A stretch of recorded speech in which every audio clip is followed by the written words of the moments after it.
যে 26,000-এর কাছাকাছি শিক্ষকদের চাকরি বাতিল হলো এবং সেখানে পূর্ব মেদিনীপুর জেলার একটা স্কুল ময়না বিবেকানন্দ কন্যা বিদ্যাপীঠের প্রায় 13 জনের মতো তালিকাতে রয়েছে। প্রধান শিক্ষিকা হিসেবে কি বলবেন? এই রায়টা শোনার পরেই আমি ভীষণভাবে শকড হয়েছি। যদিও এতদিন ধরেই শুনানিগুলো চলছিল, আমরা হয়তো মানসিকভাবে কিছুটা হয়তো প্রস্তুত ছিলাম, কিন্তু হঠাৎ করে এইভাবে একটা যেন বাজ পড়ার মতো অবস্থা আর কি। মানে একটা স্কুল থেকে এইভাবে এতজন টিচার চলে যাওয়া, কিভাবে সামাল দেব সেটা নিয়ে আমিও একটু চিন্তায় রয়েছি। তো তবে আমাকে এখন এই পরিস্থিতিতে ভাবতে হচ্ছে যে যেভাবেই হোক সামাল দিতে হবে এই পরিস্থিতিতে।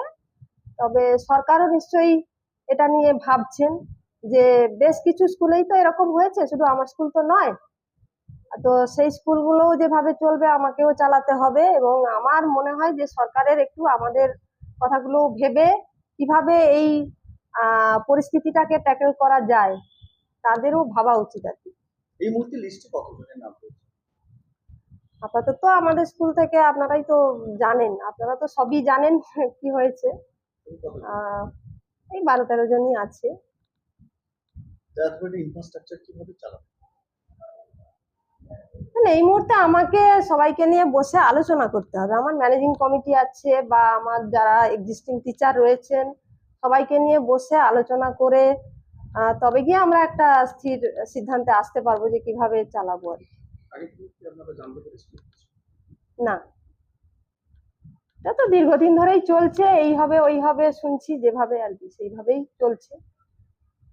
কোন কোন টিচাররা ভাগ হয়ে যাবে, মানে যিনি কোন কোন সাবজেক্টে? মানে 12-13 জন মানেই বুঝতেই পারছেন, প্রায় সব সাবজেক্ট থেকেই 1-2 জন করে তো আছি। আপনার নাম? আমার নাম মধুমিতা ভঞ্জ মণ্ডল, এই বিদ্যালয়ের টিআইসি।